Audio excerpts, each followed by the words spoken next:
ጌታቸው እንዲህ ዝመርሖም ሓንካስ ያዝ መራሒተንስ ኩለን ደፍላጫት ይባሃል በተሓሳስባ እዩ ለዚ ናይ ተሓሳስባ ሓንካስ እንተመሪሑካ ኩሉ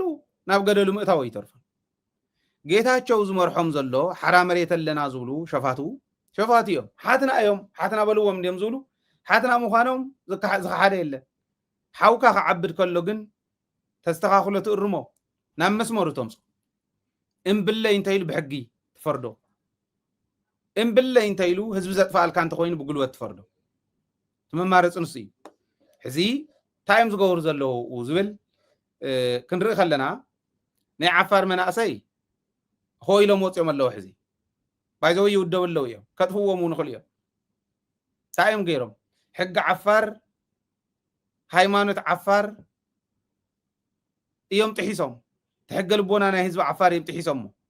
زين رأيه دو قنع لازم منعل لازم ما منعل أتا إنك كي ألا همسو كي مع أتا እዚ ኣሕስትሪ ያዘለኻ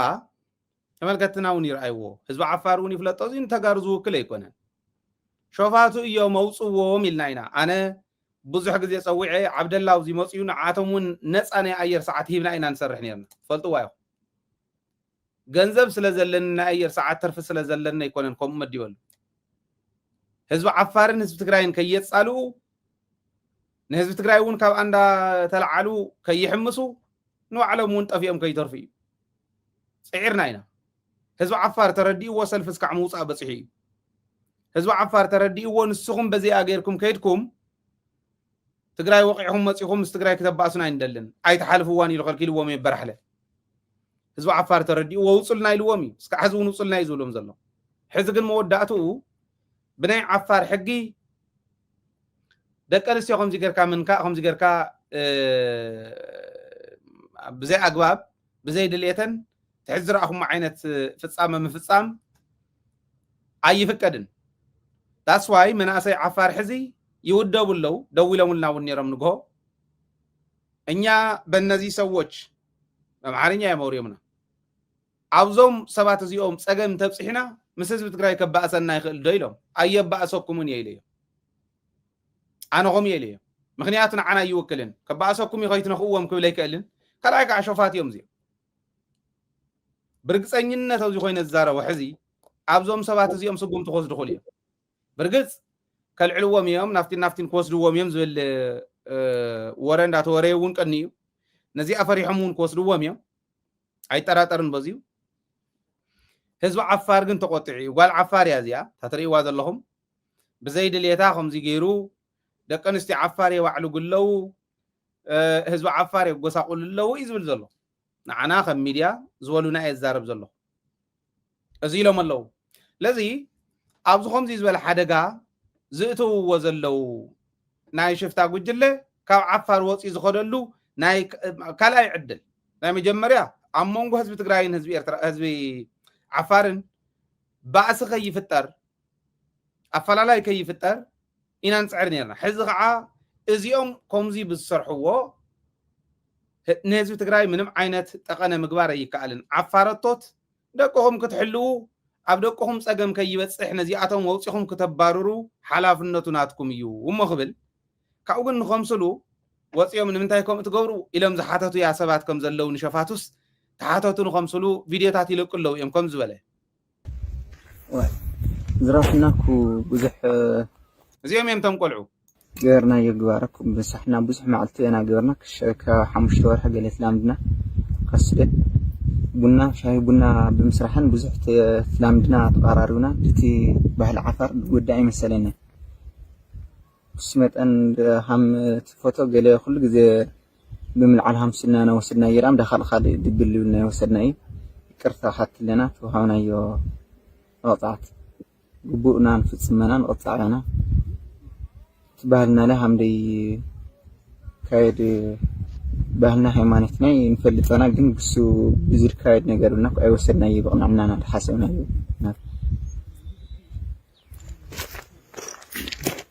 ሽሙ ዘዘረ ጎልጽ ወይ መጀመሪያ ይቅርታ ነው ግን ትገርና ያው መነወር ኮን ከዲ ዓፋር ባህሊ ሃይማኖት እዚኔ ዓፋር ባህሊ ሃይማኖት ዮም ነኺኦም ዘይንካ ዮም ነኺኦም ባይዘወይ ዓብይ ሓደጋ እዩ ህዝቢ ዓፋር ከመይ ተቆጢዑ ከም ዘሎ መንእሰይ ዓፋር ከመይ ተቆጢዑ ከም ዘሎ ንዓና ደው ኢሉ ክነግረና ከሎ ኣነ ተገንዚበ ኣለኹ ኣብ ልዕሊ ዞም ሰባት እዚኦም እንታይ ክወስድ ናይ ባዕሉ ዝኸውን ክልተ ነገር ግን ክንርድአን ዘለና ኣብዚዩ ብስሩን ክንሰርሓሉ ዘለና ማሕበራዊ ሚድያ ይኹን ፈነወ ሚድያ እዚኦም ንህዝቢ ትግራይ ዝውክሉ ኣይኮኑን እዚኦም ዝበደልዎ ትግራዋይ ክውቀሰሉ ኣይኽእልን ህዝቢ ዓፋር ፍለጥ ክልተ ህዝቢ ዓፋር ቀዲምካ ሰርሖ ዝነበርካ ስራሕቲ ነይሩ ውፁ ትብሎም ነርካ ሸፋት እዚኦም ቅድሚ ሕዚ ዝፈፀምዎ ጥራሕቲ ኣይኮነ ድሕሪ ሕዚ ዝፍፅምዎ ጉድ እውን ክህሉ እዩ ደቂ ኣንስትዮ ዓፋር ከባዕሉ እዮም ናይ ሕማም ሰፈር ክገብርዋ እዮም ብዙሕ ነገር ሳቶም እውን ሕማም ሒዞም ክመፁ እዮም ብዙሕ ነገር ክበላሹ እዩ ባህሊ ዓፋር ታሪክ ዓፋር ከበላሹ እንተተረኺቦም ሓላፍነቱ ባዕልኩም ኢኹም ትወስዱ ዓፋርቶት ምክንያቱ ክተውፅዎም እናተገባእኩም ኣብ ኣምሓዝ ኣወል ኣርባ ንህዝቢ ዓፋር ክስዕሮ ይኽእል ካብ ድልየት ህዝቢ ዓፋር ወፃኢ ኣብ ዓፋር ክፀንሕ ዝኽእል ሽፍታ ይህሉ ተዘይውፂኹም ሞ ቅድሚ ሕዚ ተገበረ እውን ንድሕሪ ሕዚ ዝፍፅምዎ ጥፍኣት እውን ተሓታትነትስ ምናልባሽ ኣብኦም ነባኹምን እምበር ንህዝቢ ትግራይ ከም ዘይትምልከት በዚኣ ከቕምጥ እሞ እዚ እንታይ ሓሳብ ኣለካ ኣብዚዩ ሚኪ ብዙሓት ኣብዚዩ ንፅሕፉ ዘለኹም ንሪኦ ኣለና ኢና ንወስዶ ኢና ከም ሓሳብ ኣብዚዩ ንገልፆ ኣለና ኢና ዲስፕሌይ ዝግበር እውን ዲስፕሌይ ክንገብር ኢና ሓሳብ ካብዚኡ ኣቕምጥ ሚኪ هاي الحوي أنا تنقلعو بتعمل إذا حدنا كا تي نايت قربت بحلي هايمانوت قال مالت إمكان أمدامات كا بطاحت كاسي أفتعد غاون ت محاولة سنان فوت أنا بوزحاتو بوزحي كاسا أصلا كاب شافنا بشاف تقرأ so كواندوس تي كاب تقرأ وصاخيد كا كوم مقبارس ኣብ ትግራይ ውሽጢ ውንስ ኣብ ከባቢታት ዘሎ ተፈላለየ ቦታታት ሓደ ዓይነት ኣካይዳን ኣተዓባብያን እቲ ማሕበረሰብ ኩሉ ሓደ ዓይነት ኣይኮነን ትግራይ ውሽጢ እውን እዚኣቶም እዚ እቲ ዘካየድዎ ነገራትስ ኣይተረድአና ነይሩ ባህላዊ ምትንካፍና ሃይማኖት ምትንካፍና ኢሎም እቲ ዘውፅዎ ቪድዮ የሕዝነካ ምክንያቱስ ቶም ሸፋቱ ቀንዲ ናብዚ ደረጃ ዘውፅሕዎም ካብ ንጌታቸው ጀሚርካ ንጻድቃን ንወደን ጥሩ ካልኦት እውን ካብኒ አርኤስኤፍ ቅርሺ ተቀቢልካ ካብ ካልኦት እውን ቅርሺ ተቀቢልካ ንዑ ናብ ዓፋርና ልካ ኒ ተስፋይ ንጉሰይ ኣነ ካብ ንዚኣቶም ዘንቆልዑት ወንጀል ናፍቶም ቀንዲ ናብዚ ዘውፅሕዎም ተሓታትነት ኣብኦም ተዝኸውን እቲ ቀንዲ እቲ ህዝቢ ዓፋር ምልዕዓል ገይርዎ ዘሎ ፅቡቅ እዩ እቲ ታርጌት ሲ ሓፈሻዊ ብልፅግና እውን ኣብዚ ኢድን ይህዎ እዩ እዞም ሰባት እዚኣቶም ዞም ተጋሩ ናብዚ ደረጃ ክበፅሑ ዝገብሩ ዘለዉ ኣካላት እቶም ዝበልክዎም እቲ ብልፅግና ባዕሉ ሓደ ሓውና ተቆልዓ እኮ ናይ ፌደራል ወታደር ኮ እቲ ረንጀር ተኸድንዎ ዘሎ ፌደራል ኮይም ዘብዎ ዘለዉ ሶ እዚ ድሕር ኮይኑ ንሕና ከም ተጋሩ ኣነ ቅድሚ ካብ ሎማዓንቲ ነይናያ 3 መዓልቲ ተወሰኑ እውን ካብቲ ቦታ ንክምለሱ ዝሓዝዎም ተረሸኑ ኣለዉ እዮም ዓዶም ክምለሱ ዝመኮሩ ማለት እዩ ኣብ ወፂኦም ዘለዉ ብጌጋ ኣብ ፅቡቅ ኩነታት ኣይኮኑን ዘለዉ ኣብዚ 2 መዓልቲ ውሽጢ እውን ዘሎ ሓበሬታ እቶም ናወፁ እውን ስለዝትከርዎም ትብሎ ዘለካ እዚ እውን ስጋኣተው ኣለዎ ድዮ የብሉን ኣነ ኣይፃሪኹን ግን ቅድሚ ዛ ቪድዮ እዚኣ ምውፃእን ፀገማት ዘብዕልካ ሒዚ ቅድሚ እምበርን ግን ዝመፅእትን ሓበሬታ ኣነ ዘላ ሳያስ ካብቲ ናብ ትግራይ ቀሪቦሞ ነበረ ከባቢታት ስጋት ኮይኖሞ ስለ ዘለዉ ንብልፅግና እውን እናመለቑ እናሃደሙ ስለ ዝኾኑ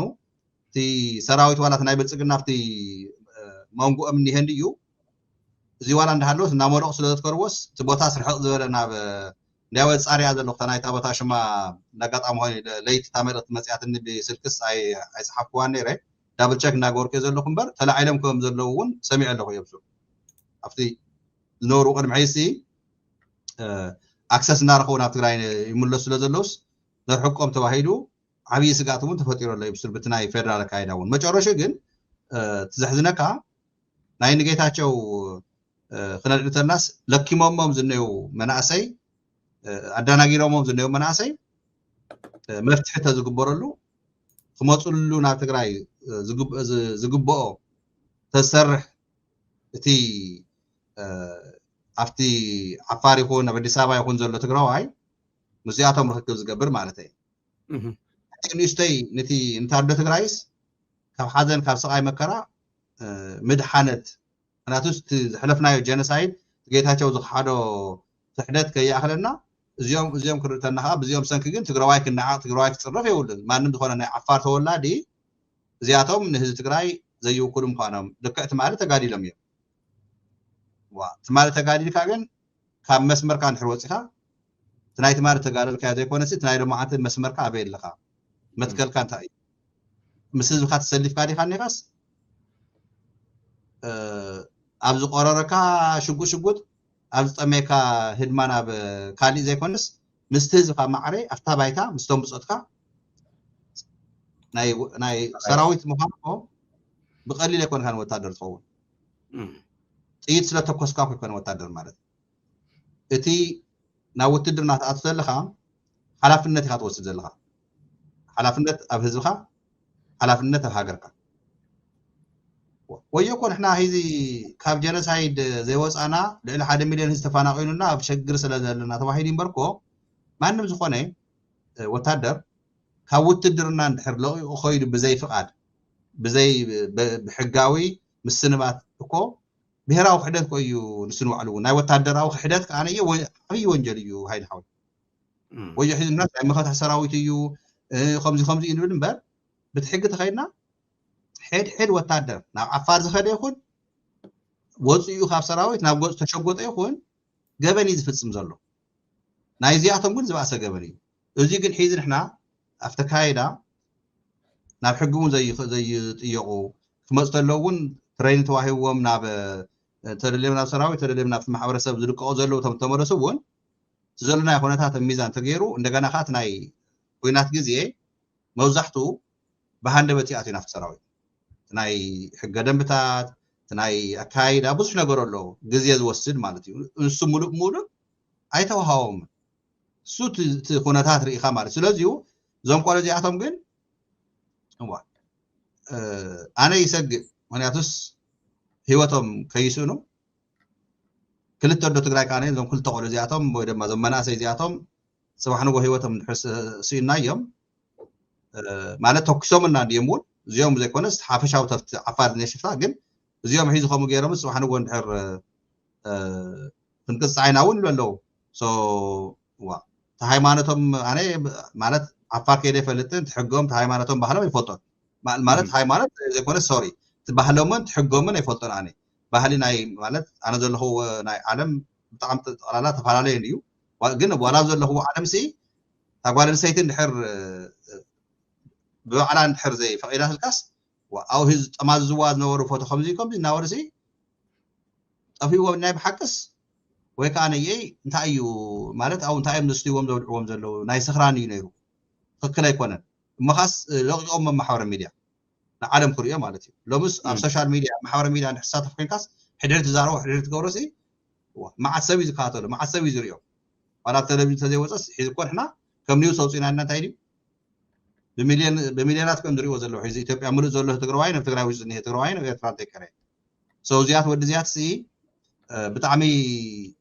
ትግራይ ደቂ ትግራይ ኣብዚ ደረጃ በፂሖም ወሪዶም ክትርኢ ተለካ ግን እቶም ላዕሊ ዘይጠዓዩ ንጌታቸው ዝገበርዎ ክልተ ሕወሓት ነይሮም ዝበልና ትማን እውን ኮሪና እየና ሃይለ ሓወይ ክልተ ሕወሓት ኢሎም ናዮ ኣብዚያት ኮ ማለት ማዚ ቅድሚ ክልተ መዓልቲ ነይሩ ቪድዮ በይንካ ቁጥዕ ኢልካ ነርካ ወፅካ ነቐፍካ እዮም ማለትስ ሓደ ግዜማ أنت وين كها خمسي هاي خمس صارف لا صارف يكونن حتى ساعات أمر بيلك خت توقف استناها ما تصلي تيكونن دخمت له الناس أنا أبنتس مالت أبوم برحو حتى بتعمي تامان يو حقني يو قلقل يسمع صبوا ذيك أسبوع بتعمي قررت ما راح تزي كون كاجن لو ما حق يكون زواج أكا حق محل صبوا يو ما أتم لو كاتبوا يو سر من لو كاتبوا يو قلت هسري أصنع على تبرع حلاف نحكون كما قرص تكون لك هاي الحق قرصي مرحنة نسخاتي لك مرحنة عبير حلافنة عبير يردني جن قرص تكون لك حيزنا عملتي عن توزر أكون هاي تادس هم لسه كان عايزي أتوم يأهلني جن نقول كراتي يردلهم ناي تادس معناتس بتسقنا أوي يو خالته ونيرم يوم قال أنا ون عليه تماوي تيهم إلى الحوحات هاي موقع يخون يتم حوحاتي لهم زعمنا أنا حوحات أبانت خركونا كني سدحان تلبز له يفلتيو حوحات خيط فرس جن سطع إلى كارس تودوسي بتعمي ناتي إلى وصل زماني بعد تمرحنة حماقو يزقل زلواني تودب جن نات كانت ينايكل ناتجاري ولا تم سرساويان أمنت مجلس أوتي تمالي هذول مجلس أوتي سرساويانس نبي سيدوا مثل كاسة نبي يوتيوبر جي ستوديو إيرتراوي هذول مو مالت سرساويانسي نايتجراي ودابي تجار يمحوثنا أيه تقالي سب تقالي لم يم ها مجلس زوج واسي أمبا هاي لحوي نايتجار ميديا ها ننت زلنا تجارن أنا كشري يقولنا بس أنا كوي تاش ميول مخناتوس إحنا حوحات أي تفرسن حوحات تفرساسي ودابنا أكا نايت جرايس بق إحنا سي هزب ناسي تفرسي يثبتنا النعيو تودي با عام حيزات تفرد زلا جن كحمق زلوا وش أمريحنتا ودي أنا لكم زلنا ساساي ويانا خاني كامنا بجي ستوديو تمال هتصمد مسانا حيز خاني ينصارنا تفرد زلوا ويدا ما تمكانت يوتيوبرات هاي وينم ناب ددويت مصيوم تايلو تاي صقم هو حيزسي لما تمالتا مغلصو صيوما ها مغلص حيزم ግን مصيوم سي يتبون برام ويدما سكرتاريوم كو كونتاكت ديغيروم ددويت مغلصن هنا يفنوصينا انترفيو فقودلنا مدرخ فنحز إلهم مصيوم نهز تግራይ وسقات هنا بزي مغدي او زنبره ግን حوحات يا خمس كل ግዜስ በቃ حوحات በቃ كله دق رغم አይደለም ማለት እዩ ትውዳ ቤታት ዝሓዘ አንተ ስለዚህ ታካሲ ናብ ሓደ ተዝመጹ ኸይልካ አበይሞ ምክንያቱ መኒኻ ሽሞ ሓግዘኒ ኪዳን አማንዲ መስለኒ ናይ ባይታ ዝነበረ እዩ ሕዝውን አቦ ወንበር ባይሰናይ እወ ብጣዕሚ በቃ ብለካስ አነ ብጣዕሚ ጽኑዕ ዝኾነ መትከሉስ ብጣዕሚ ደስ ብለኒ ምክንያቱስ ሓደ ግዜ ኣብ ዝኾነ መድረኽ አይደነ ደደዊት ውን ሕልፍካ ትኸውን ኢኻ ኣብ ቅድሚ መንጀሪሎ ተዛረቡ ብጣዕሚ ኣነ በቃ ናይ ብሓቂ ትግረውነቱ ዘርኤንስ ከምኒ እዚኣቶም ዝመሰሉ ሰባት ናብ ቅድሚ ተተምፅኦም ንትግራይስ እንታይ ዓይነት ኣስተዋፅኦ ይገብርላ ቢካዝ እቲ ናይ ውድብ ሒዝማ እቲ ናይ ግድን ኩሉ ነገርስ ውድብ ሕወሓት ክትመርሖ ውድብ ሕወሓት ኩሉ ቦታ ክትሕዞ እኮ የብልና ሒዙ ንሱ ስታይልሲ ኣነ ምስ መንጀሪኖ ናይ ፖለቲካ መሪሕነት ስለ ዝኾነ እዩ ዝፈላለየኒ ፖለቲካ ኣሎ እዩ ብትግራይ ዝመፀኒ ግን ሲ ቃል بقال يكون كوميدو انا تردد انزابزر بتغرونت زي دارار مخانو بهز تግራይ ዝመፀ ግን ምስ ሕወሓት ተሰሊፉ ከምዚ ቃለስ ንጸላይስ ግልጽ ገይሩ ኣብዛ ሰዓት እዚኣ ትግራውነት እዩ ስረዚ ባይዞ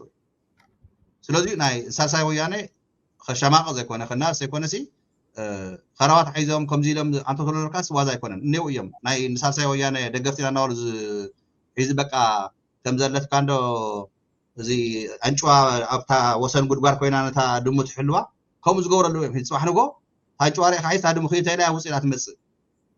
كم أز حلوة اللي يوم حيزي ني بقى سلت أنو حيز صحنو جو تقرأيس بقى بتانسهم حسوا ز بالوقت ناي تزوج كوي يقدسهم زلوا لأن حدا مليه زنا نتساعي زعما حزب مراف يكون التارجته هيدا حوحات يا حزبون بقى حوحات مالي وديق ايا حوحات خمزيناتنا ايا مصياون تنسيها ايا بعلا عقمي بالليل وديق ايا سلازبلت حزبون سلطان ركباس بدحيت كوينا تحجز يحشا إلهم سزارو سبات انا لما انت سمعني ناس غريمني من يستي حوحات ستدينك انكو لاسي تي تزلو وزلو سركبو مشي اركباتو من يحتركب نبلصقنا ማለት ተቀባለሲ ብልጽግና ይኮን ዘሎ ማለት እዩ ስለዚህ ሓደ ዩቲዩበራት ዘለኹም تشمينا آياتني تجارب بايزوي تجارب وينكم أبي يوتيوب زلهم ميديا أين تقول بايزوي يوتيوبر ودي شو ما يقولون جن فلورو جن وحدات يكونن زر كاتروا وحداتين أبدي سوا يقول لي مثلاً نحدي تكاجي لما عندنا لينك سيدهم ليش ناس معه نيري استنجارنا من يخركوا نبلسقنا ريحة حوحات سي نبلسقنا سلطان كركوا مو تجرايس بق أبلسقنا يوصلنا تخوينات نايت مالسي عين بركخن بيت هاي الناس عرسنا يوز مكتنا يوسي ناب زيرو يراوحهم طول نازل خمينات سلوزيو ناي تم عفر قلعو عنتو عطيه ناي تادسي لكا نجا نفط ناي سالساي ويانس ويدا تقواي أتينديه ناي تادس أنا جلسي حزبون عنتو ذرالكوا زنيو حدا أنا بصلي تكونن تادس ورد زلوا محاورات نتجراي صرحون نتجراي قارسون بصحة اللونا جوزات خونو ناي رايا من حدارات تمديوم ناي حوحات ولا تخونو تادس ورد مجرشو قوتيتو جن أوكي مسجورة كابنة تقبلوا ناب وداويتات مسمصام صبوا صراحتي صراحهم زلوا يريو سلازلخو يكاتلو سلازلخو زيات يزلينا نحنا تقارسي نا حدا خنمصنا خنسمر كلنا هذا صور دون حيز تليت يكون انا انتو زو قسبو قسا حق هذا يو يفلطو يو انتم افت كابينه زلخو مافتناي غزياو محلال زلخو اكلاتو تفلطوهم ነገር زيو وافت قطو زلخو كان يما عدو بغلنيا يسرحن تግራይ حتى جنت وحنو خطرو يو تግራይ انا مጨረሻ ዚ اخلك هاي الحوالي نابكاري تاشمنا كي مريحنتنا جاغان يوم إلى زمن هاي الحوالي زين هاي البيو ولا حدا حمقات تلوم 99% تجرايزني ومرحنت بخوينات بحاوي تمكوري نحن حدا جزي هاي الحوالي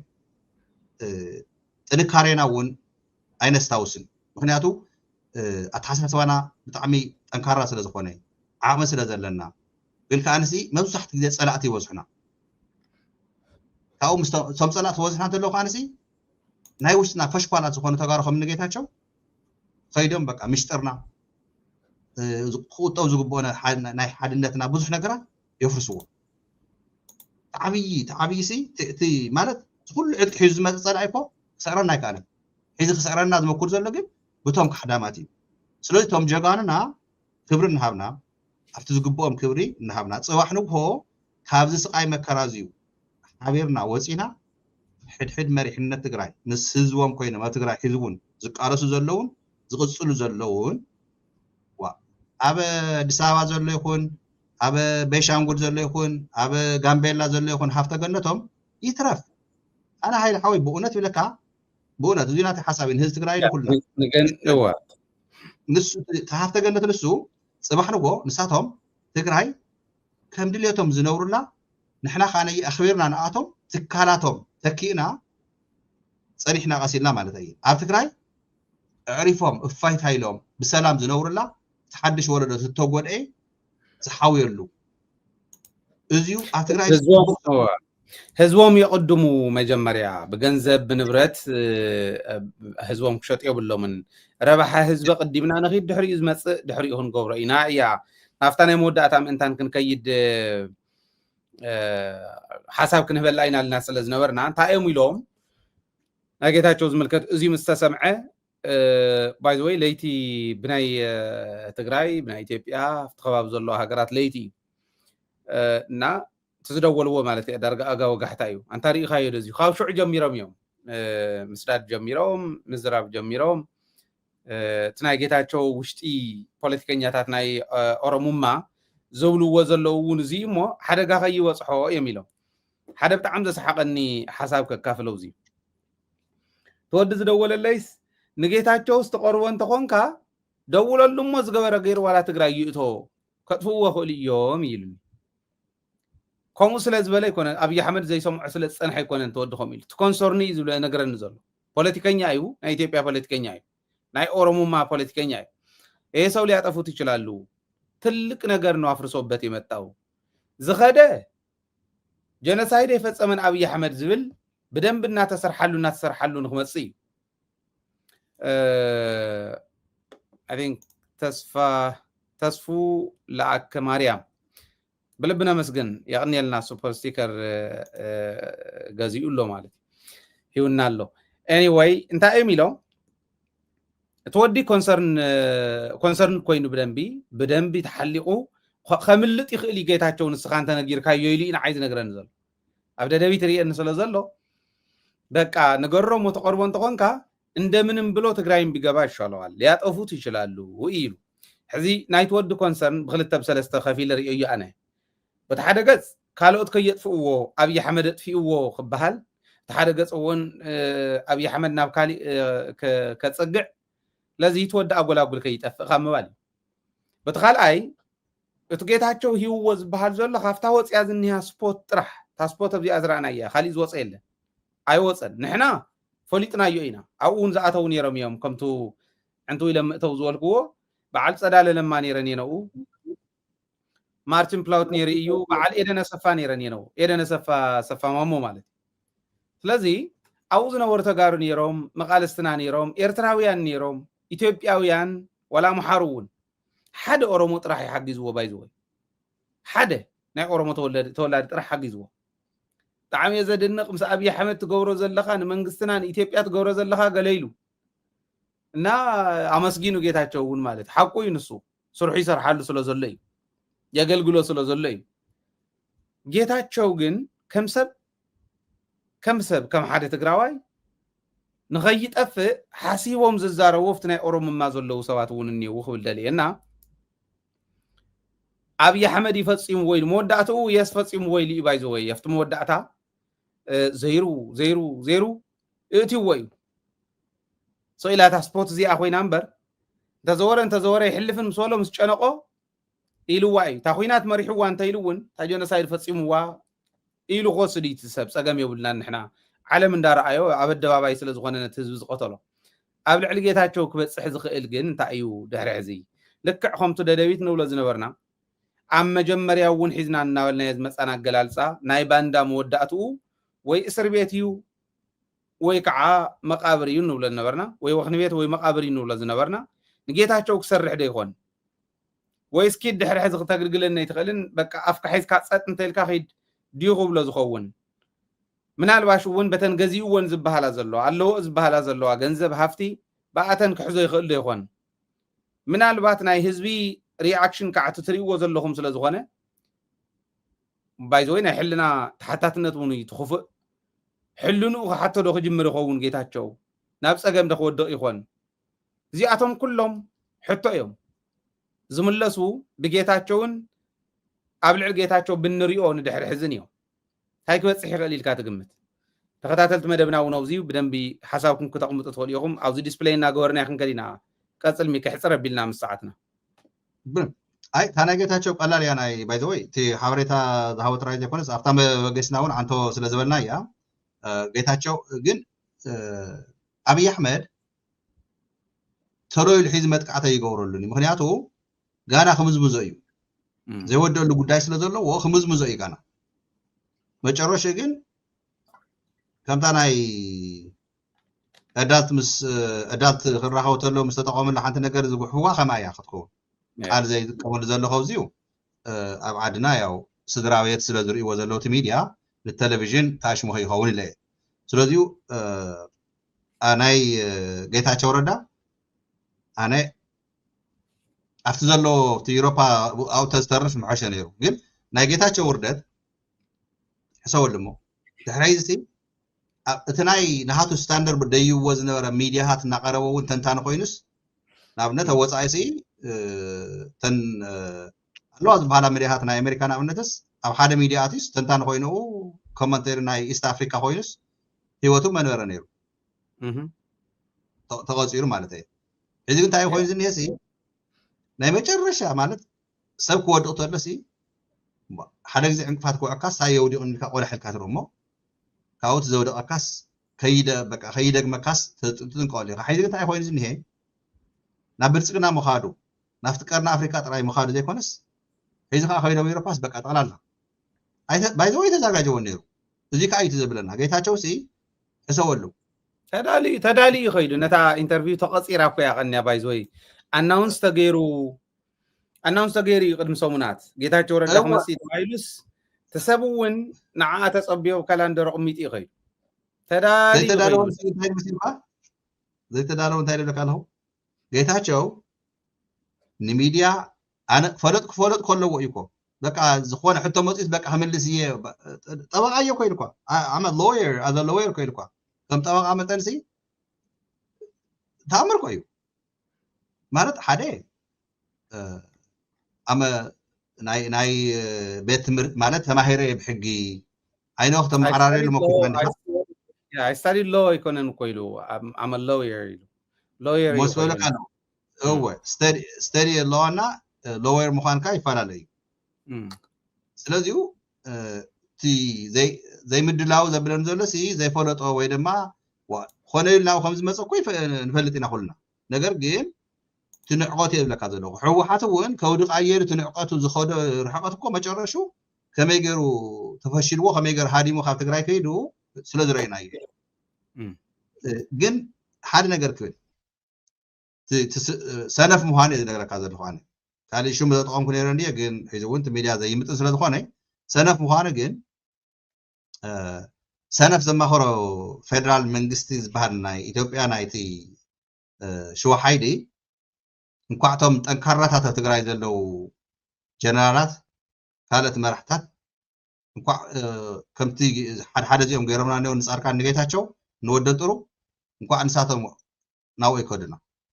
ኣነ ሓቂ እዩ ተሎ ዝበሃል ትኮር ጠንካራ ትግራይ ስለ ዘሎ ሒዙ እውን ትግራይ ብዚኣቶም ካሕዳማት ከምዘይ ትወድቕ ንግዚኡ ዋጋ ይኽፈለና ሓደ ነገራት የዘናግዐና እዩ ይርድእኒ እዩ ኣብዚ ሰዓት እዚ ግን ጌታቸው መጨረሽኡ ኣብይ ኣሕመድ ሙሉእ ብሙሉእ ተጠቂመ ኩላ ዝደልያ ነገር ጨርሸ እየ ብዝበለላ ሰዓት ግን ጌታቸው ተሂወቱ ከም ምስእናስ ኣነ ብዙሕ ጥርጣሬ የብለይ ቀዲሙ ወይ ከዓ ነየ ኣብ ዝወፀሉ ሃገር ውሕስ ዝኾነ ንኡ ኣመዓራርዩ ተዘይተሪፉ እዎ ስዳ ማለት ወይ ድማ እታ ናይ ፃድቃን ዝሃብዎ ኣሜሪካ ትሃቦ ኣሳይለም እንተጠይቁን ኮ ትፀገሙ እንታይ መሲልካ ትግራዋይ ይፅላእካ እዩ ባይ ዘ ወይ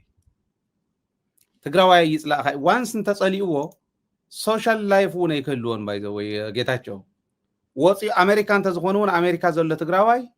ኣንታ ዘብላዕኻና እንዳበለ ብዝረኸቦ ሻይ ቡና መስተይ ከም ዘስእኖ ይጠራጠር ኣብ ኣውሮፓ እንተዝኸድ እውን ከምኡ እዩ ኣውስትራልያ እንተዝመፅእ እውን ከምኡ እዩ ታትሕሾ ኣነ ንጌታቸው ኢለ ዝኣምና ሕዚ እውን እንተኾነ ትወዲ ዝበላዙ እቲ ኦሮሞ ፖለቲከኛ ኢልዋ ዝብለካ ዘለኹ ታትሕሾ ሰተት ኢሉ ንትግራይ ኣትዩ ብሕጊ ትግራይ ኣብ መሬት ትግራይ ብተጋሩ ክሕተት መፅእ ኣለኹ ኣጥፊአ እንተኮይነ ክሕተት እየ ይቅርታ ገበርለይ ዓደይ ምባል እያ ኣብ ልዕሊ ፀገም እንዳደረበ እዩ ዝኸድ ዘሎ ጌታቸው በብመዓልተን ካፍታ ዝኸደላ እንተሪኢኻ ተን መግለፂ ዝሃበን በብሚድዩ እንዳወፀ ንትግራይ ሃገርነት ኢሉ መዓት መንእሰይ ተሰዊኡ እንዳሃለወ ሙቕ ክብለና ከሎ ኢና ሃገርነት ንብል ነርና ኢሉ ምዝራቡ ነቲ መንእሰይ ዝሕደረሉ ፅዕንቶ ምዕራብ ትግራይ እንዳኸደ ዝገብረን ዝነበረ ንሱዳን ከይዱ ዝመኮረን ኣሜሪካ ከይዱ ባይ ዘ ወይ ታ ወርዕ ምላሽ ትብል ዘረባ እውን ኣብኣ እንድያ ኣብታ ኣሜሪካ እንድያ ኣብ በዓል ተካብ ዝነበሩላ እንድያ ታ ዘረባ ኣነ ሰቂለ ማለት ክንደይ ናይ ዝኣክል ሕር ንብል ከም ዘለና ሓዲኦም ክፀድፉና ከለው እንተነኣሰ ክጢዑ ከም ሰብ ኢልካ ክድግፎም ከለካ ዘይድገፉ ኮይኖም ክትረኽቦም ከለካ ብጣዕሚ እንዲ ዝሕመካ ኣሜሪካ ከይዱ ዝበሎ በብሚድዩ እንዳወፀ ዝዛረቦ ዝነበረ መወዳእትኡ ከዓ ሕዚ ኣብይ ኣሕመድ ከይሕተት ብጀኖሳይድ ባዕሉ ሓላፍነት ወሲዱ ናይ ፕሬዚደንትነት ሓላፍነት ተዋሂብዎ ተኣሚኑ ዝረኸቦ ሚሽጥር ባዕሉ እንዳውፀ ኣብ ኣደባባይ ኣብ ዩቱብ ኣብ ፌስቡክ ምውዓሉ ጥራሕ እንተይኮነ መወዳእትኡ ሕዚ ጀኖሳይድ ይፈፀመን ኣብይ ኣሕመድ ኢሉ ምዝራብ ምኽኣል ክንዱ ዝኣክል ድፍረት ምህላው ኣብ ኢድ ኣብይ ኣሕመድ ኮነ ኣብ ኢድ ካሊእ እንተይበፅሐ እንዳሃለወ ሕልኑ ሓቲቱስ ናልኡ ከዝሮ ይኽእል እዩ ንጌታቸው ከም ዘሎ ጉዳጉድ የለን ከም ዘሎ ውድቀት ተረአይ ይፈልጥን ብዋናነት ግን ታተዋፆ ንትግራይ ከይዱ ብሕጊ ትግራይ ክሕተት ምፍቃድ ምኽኣል እያ ታተዋፆ ኢለ እየ ዝኣምን ኣነ እውን እንተዘይኮይኑ ግን ትትብሎ ዝነበርካ ብተግባር ኣዲስ ኣበባ ክፍፀም ከም ዝኽእል ኣነ እውን ጥርጥር የብለይን ክብለካ ደልየ ነገር ግን 3-4 ፖይንት ከቕምጥ ግዜና እውን እንዳኣኸለት ስለ ዝኾነት ቁጽራ ሓደ ካብ ጌታቸው ንምሃር ካብ ጌታቸው ካብ ናይ ጌታቸው ውድቀት ክመሃር ዘይኽእል ሰብ ናይ ውዱቅ ይኾን ጌታቸው ውዱቅ እዩ ካብ ጌታቸው ተማሂሩ ከስተኻኽል ዘይኽእል መሪሕነት እንተሃልዩ ንህዝቡ ክውግን ዘይኽእል መሪሕነት እንተሃልዩ ዋላቶም ተታሊሎም አዲስ አበባ ዝኸዱ እንተኾነ ናይ ውዱቃት እዮም ክኾኑ ለዚ ካብ ጌታቸው ንምሃር እዩ ህዝቡ እውን ካብ ናይ ጌታቸው ጉዕዞ ይምሃር ንጌታቸው ብሳይለንስ ስቕ ኢሉ ክኢልዎ ስለ ዝፀንሐ ታትበፅሓና ዘላ እዚኣ እያ ወዲ ወረደ እስካዕ ዘየስተኻኸለ ንትግራይ ይጎዳይ ተስተኻኺሉ ፀገም የለን ይድገፍ ዘየስተኻኸለ በት ሒዝዎ ዘሎ እንተቐፂሉ ግን ትግራይ ተጎዳኢት እያ ስለዚ ካልኣይ ከይንጉዳእ ህዝብና እውን ይምሃር እዩ ትካላት እውን ዝሓዝኩሞ መረዳእታ ንረብሓ ትግራይ ብዘይጎድእ መልክዑ ምቕማጥ ምኽኣል ምውፃእ ንህዝቢ ምፍላጥ ዓብይ ነገር ይኸውን ሕጂ ሒዝናዮ ስለዚ ሓደርና ኣነ ስቕ መበልኩ ነረ እታ ናይ ታደሰ ኢሎም ዝነገሩኒ እቶም ሰለስተ ሰባት ዘውፃኽዎ ሒዘያ ስቕ መበልኩ ንዓይ ብዙሕ እውነይ ክትኮንን ንዓይ ክትጎድኣኒ እያ ብርግፅ ህዝበይ ይጉዳእ ዶ ይኾን ሎሚ ዶ ይኾን ፅባሕ ዶ ይኾን እንዳበልኩ ክሓስብ እየ ግን ከተድሕን እንተኽኢላ እንተወፂኣ ኣይትጎድእን ተድሕን ኣይተድሕን ብዘይግድስ እንተወፂኣ ኣይትጎድእን እንተኾነ ግን ከተድሕን ትኽእል እያ ጥንቁቕ መራሒ ከም እታወት ተጠቒሙላ ባዕሉ ፈርዘር ኢንቨስቲጌት ገይሩ ኣፅኒዑ ህዝቡ ከድሕን ይኽእል ኢለ እንዲውፅኦ ዘለኹ ከምኡ ንግበር ባህላ እየ ከም ምኽሪ ንኹሉ ደገ ይሃሉ ውሽጢ ይሃሉ መረዳእታ እንተሓጊዝኩምና ጥራሕ እዩ ኣንቱም ውሽጢ ዘለኹም ደገ ዘለና ስራሕ ክንሰርሕ ክትልእኹ ትኽእሉ መረዳእታ እንተመፅዩ እንተሕሊፍና ንህዝብና ተንቲንና እንተቕሪብና ምዕሩይ ብዝኾነ መንገዲ እንተቕሪብናዮ ኢና ንህዝብና ክንረድእ ንኽእል እሞ እዚ እንተገበርና ይሓይሽ ዝብል እምነት ኣለኒ በዚሁ ክንዛዝም ሚኪ ግርም እሞ በቃ እታ ናይ ምዕራብ ግን ኣይተንክፍካያ ንእግሪ መገዲ ካልተ ደቂቃ ወሰደላ እታ ናይ ፈኻራ ናይ ደመቀ ዘውዱ ኣሰልጠና ንሕና ኢና ሰላም ንብህግ ናይ ጀነራል ትግራይ ዝበልዋ ንሰላም ኢና እንዳረ ዘለና ዝበልዋ ስኮፕ ገይሩ በምሓርኛ ደመቀ ዘውዱ ገሊፅዋ ኣሎ እዩ ምዕራብ ትግራይ ግን ከምዘይንለቃ ኣይንረስዕ ኢና ክብለኩም ይደላኒ ብሓፃር እወ ናይ ደመቀ እንታይ መሲልካ ካብ ፍርሒ ተላዕለኒ ትሰብ ይሃድም እዩ ዘሎ ባይዘወይ ትማል እኮ መንግስቱን ኣብይ ኣሕመድን እንዳወዳደርና ዝረኣናዮ ኣብ መወዳእታ መንግስቲ ሃይለማርያም ሰራዊቱ ብረት እንዳሸጠ ምኻድ ጀሚሩ ምህዳም ጀሚሩ ጨኒቕዎ ኮኮኮኮ እንዳበለ ዝዛረቦ ነገር ኣሎ ሰሚዕኻ እንትኾንካ እኛ እኮ ጨንቀውን እኮ የጨነቀን እኮ የሚላክልን እኮ ገለ እንዳበለ ጊደፊልና ሰቂልና እዮም መኪና ሳፊርና ይተረፍሞ ካብ መኪና እንዳዘለለ ዝወርድ ዝጠፍእ ወታደር ይዘለኣኸና ዘሎ ኪድእቶ ኢልና እየይተረፍሞ እንታዩ ብሳንጃ እንተወጊእናዮ እንተይተረፈ ብሳንጃ ወጊእና እውን ክነኺዶ ይከኣልና እንዳበለ ዝጀሃረሉ ዝነበረ ጨኒቑዎ እዩ ኣብይ ኣሕመድ ዓብይ ጭንቀት ይኒ ጭንቀቱ ካብ ጌታቸው ተንብዎ ኢኻ ጭንቀቱ ካብቶም ሰልፍታት ኣብ ኩሉ ከባቢ እኒሄ ተንብዎ ኢኻ ጭንቀቱ ካብ ደመቀ ዘውዱ እውን ተንብዎ ኢኻ ደመቀ ዘውዱ ሕልሙ ከምታ ዘላታ ዕግርግር እንዳበለት ትግራይ ተሰደደውን ኣብ ቸንዳ ንሱ ኣብኡ ኮይኑ ከብዱ ገቲሩ ክነብር እዩ እታ ስጋኣቱ እታ ናይትሜር ኮይና ትሕምሶ ዘላ ግን ብላዕልን ብታሕትን ተጋሪኦም እኒሁ ሎሚ ድዮም ከኣቱ ፅባሕ ንጎይ ይፈልጥን ናይ ትግራዋይ ኦፕሬሽን እውን ይፈልጣ እዩ ሰንፈላል ዝበሃል የለ ናይ 15 ደቂቃ ኦፕሬሽን ሰርሑ እዮም እኮ ተጋሩ ወታደራዊ ኦፕሬሽን እዩ ዝብል ዘሎ ናይ 15 ደቂቃ ወታደራዊ ኦፕሬሽን ሰሪሖም ንደርጊ ኣብ ማእኸል ደርጊ ኣትዮም መቐለ ጋዝ ኦፕሬሽን ሰርሑ እዮም ቶም ተጋሩ ሓየሎም እዩ ነይሩ ሓየሎማት እዮም እኒሄው ሕዚ ብላዕሊ የለ ብታሕቲ የለ ተስጋኣቱ እዩ ዝገልፅ ዘሎ ክብለካ ደልየ ኮፒ ገይሩ ንሕና ኢና ሰላም ይብል ኣሎ ደመቀ ዘውዱ ጀኖሳይደር ዝበልና እኮ ንሕና ጥራሕ ኣይኮንና ኣምነስቲ ኢንተርናሽናል ኢልዎ ሂውማን ራይትስ ዎች ኢልዎ ኤትኒክ ክሊንዚንግ ይፍፀመሎ በዞም ከምዚ ዝበሉ ኢሎም ኣሜሪካ እንተይተረፈት ብስቴት ዲፓርትመንት ደረጃ መግለፂ ዘውፅሎም እዮም ተወዲ ተሓታት እዩ ከምልጥ እውን ኣይንደልዮን ደገናሃሉ ውሽጥናሃሉ ተጋሩ ደመቀ ብኢድ ክትሓዘልና ኢና ንደልዩ ፈልጦ እዩ እንታይ ክበፅሖ ከም ዝኽእልስ ይፈልጦ እዩ ክብለካ ደልየና ስጋኣት ይኹም ዘብሎ ዘሎ ርዳእኒ እዩ ተዝብሎ ዘሎ ግን ሃንደበት ክትኮን ከም እትኽእል ኣነ እውን ይግምት እየ ሚኪ ተዓንቶ እዩ ዘቕረብካዮ ኣነ እውን ብሃንደበት ኣብ ዝኾነ ይኹን እዋን ፅባሕ ክትኮን ትኽእል እያ ድሕሪ ሰሙን ድሕሪ ወርሒ ድሕሪ 2 ወርሒ እውን ክትኮን ትኽእል እያ መዓዝያ ትኾነ ኣይፍለጥን مريت تግራይ ናብ ኢድ ተጋሩ ከም ዝምለስ ግን ጥርጥር የብለይን ክምለስ ከለው እንይህኩም ኢሉ ይህብን አብይ አሕመድ ሕዚ ሓድሽ ሽርሕ ጀሚርዎ ዘሎ ባዕለይ እኮ ቀሰቢለ ናይ አምሓራ መሪሕነት እንዳአመንኩ ካብ መሬትኩም ከውፀኮ እየ ዝብል ሽርሕ ጀሚርሉ አብይ አሕመድ ባዕሉ አምሓራ መዓዘ ሒዝዎን አምሓራ ዘውፃልና ናይ ኦሮሞ ፖለቲከኛታት እዮም ሒዞምዎን እዮም አምሓራ ይሓዞን ባይዘው ከም ኢልኩም ከይተአምኑ አምሓራ ሒዙ ከም ዘይነብር ናይ ትግራይ መሬት ወሲዱ ከም ዘይነብር ይፈልጥ እዩ አይሕዞም እንተዝሕዞውን ተንኮል ክንደየናይ ዝአክል ሸቢቡ ቆሪኑ ፀሚዱ ሒዝዎም ከም ዘሎ አብይ አሕመድ ይጠፋና ንዓና ከውለለ ኦሮሞማ ይሕዝዎ ዘሎ